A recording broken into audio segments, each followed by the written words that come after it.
માધાપરના આંગણે 44 વર્ષ બાદ ફરી પૂજ્ય મોરારી બાપુની કચ્છમાં 36મી કથાનો પ્રારંભ 21 માર્ચથી પ્રારંભ થશે। માધાપરના ત્રિભુવન ખેતર ખાતે ગોરસિયા ફાર્મ ખાતે કથાની તૈયારીને આખરી ઓપ અપાઈ રહ્યો છે।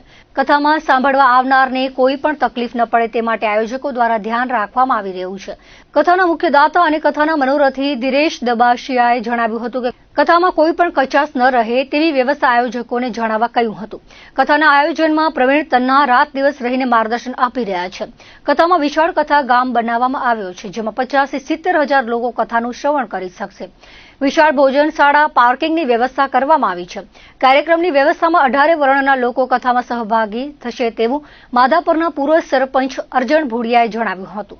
બાપુની કથા હોય એટલે આખા કચ્છની અંદર એક ઉત્સવ જેવો માહોલ હોય અને એમાં રામકથા સનાતનના એક પ્રેરણા જેને આપણે આરાધ્ય દેવ માની એમની રામકથાનું આયોજન કચ્છની અંદર મોરારી બાપુની 15મી કથા 35મી કથા થઈ રહી છે અને માધાપરના આંગણે આ 43 વર્ષ પછી આજે બીજી કથા થઈ રહી છે ત્યારે આનંદનો ઉત્સવ છે।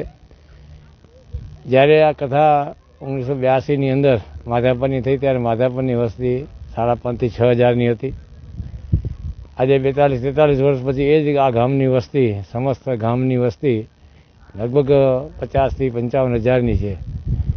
આજે એટલી વસ્તી આ મેજોરિટી સનાતન પ્રેમીનું આ ગામ છે। એની અંદર બાપુના કાયમી તમે જોયું હશે કે આખા ભારતની અંદર દેશ વિદેશમાં જ્યારે કથા કરતા હોય ત્યારે માધાપરનું નામ અવશ્ય એના મુખેથી ઉચ્ચાર થતો હોય। આજે એ બાપુ આજે 21 તારીખથી કરીને 29 તારીખ 9 દિવસ માટે આ માધાપરની આ વૈકુંઠની અંદર કથાનું આયોજન થઈ રહ્યું છે। તો આનંદ અને ઉત્સવ દરેક સમાજ માધાપરની લગભગ અલગ અલગ 19 સમાજ મોટો સમુદાય એની અંદર ભાગ લઈ રહ્યા છે। પોતાની આર્થિક યોગદાન, શારીરિક યોગદાન જે કંઈ આપી શકે સેવાનો લાભ લેવા તત્પર છે અને પ્રેક્ષકો આખા કચ્છમાંથી બાપુની કથા કચ્છના કોઈ પણ ખૂણા ઉપર થતું હોય ત્યારે એના અનુયાયીઓ જે છે એના ફોલોવર જે છે એ કોઈ પણ હિસાબે 9 દિવસની અંદર એક દિવસ તો ઓછામાં ઓછા એ લોકો કથા માટે જતા હોય ત્યારે આ ભવ્ય આયોજન અમારા દબાસિયા પરિવાર ધીરેન મનસુખલાલ કરશન દબાસિયા પરિવાર યુકે રહેવાસીના આયોજનથી એના મુખ્ય જજમાન પદે આયોજન થઈ રહ્યું છે।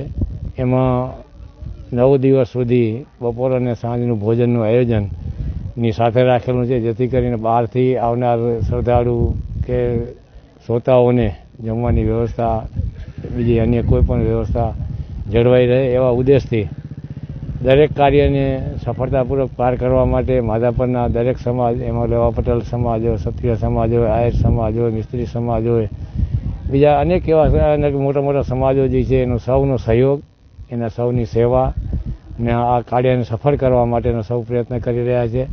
અને ખાસ કરીને બાપુની જે ટીમ જે છે એ ટીમનું નજર નીચે એના માર્ગદર્શન નીચે, કારણ કે આપણું મોટા કથાના આયોજન થતા હોય અને બાપુની કથાના આયોજનના જે પ્રોટોકોલ જે છે એના માર્ગદર્શન નીચે જ આ કામ કરવાનું હોય ત્યારે પ્રવીણભાઈ અને એક મોહનભાઈ એવા એની સાથે જોડાયેલા 8-10 જણાનો જે બાપુના ખાસ વેલજીભાઈના દીકરા છે તો એવા એના સૌના સહયોગથી અને સૌના માર્ગદર્શન નીચે આયોજન થઈ રહ્યું છે।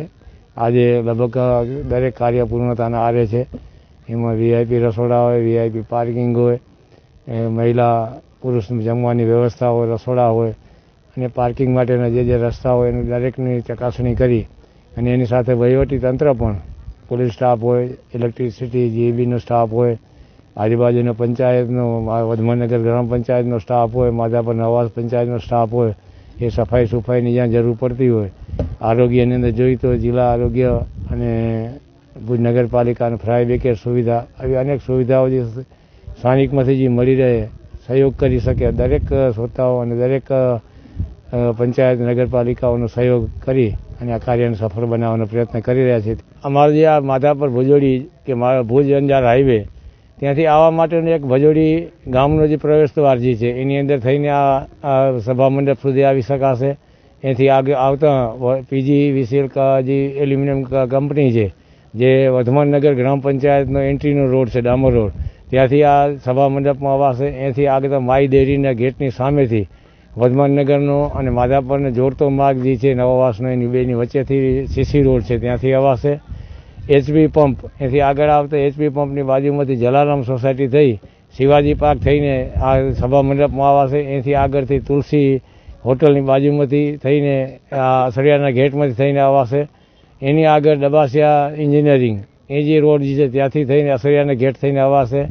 પટેલવાડી થઈ અને જે એક ગંગેશ્વર રોડ છે અને પટેલવાડીથી ભોજોડી રોડ, વર્ધમાનનગર રોડ, આ સંપૂર્ણ રોડમાંથી આવતા એવરેજ 800 થી 900 મીટર ની દોરી ઉપર આ સભા મંડપ છે.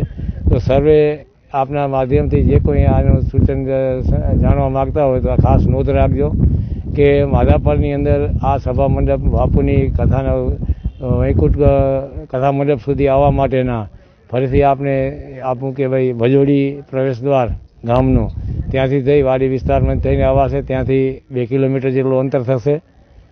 વર્ધમાનનગર ભજોડીથી ભુજ તરફ જાય ત્યારે પહેલું આવશે પીજીવી એલ્યુમિનિયમ કંપની, જે વર્ધમાનનગર ગ્રામ પંચાયતના ઘર પાસેથી આવે ડામર રોડ, ત્યાંથી આવી શકાશે. ત્યાંથી થશે 1 કિલોમીટર. એથી આગળ આવતા માઈ ડેરીની આગળથી જે રોડ આવી રહ્યો છે વર્ધમાનનગર અને ગામની અંદર ગ્રીન સિટી બાજુ, પિંક સિટી બાજુ, ત્યાંથી આવવાથી લગભગ 800 મીટર થશે.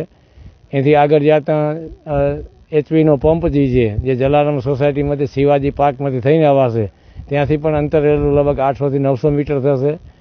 આગળ તુલસી હોટલની બાજુમાંથી જે CC રોડ આવે અસરિયાનગરના ગેટમાંથી થઈને અંદર આવાશે, ત્યાંથી 1 કિલોમીટર થશે.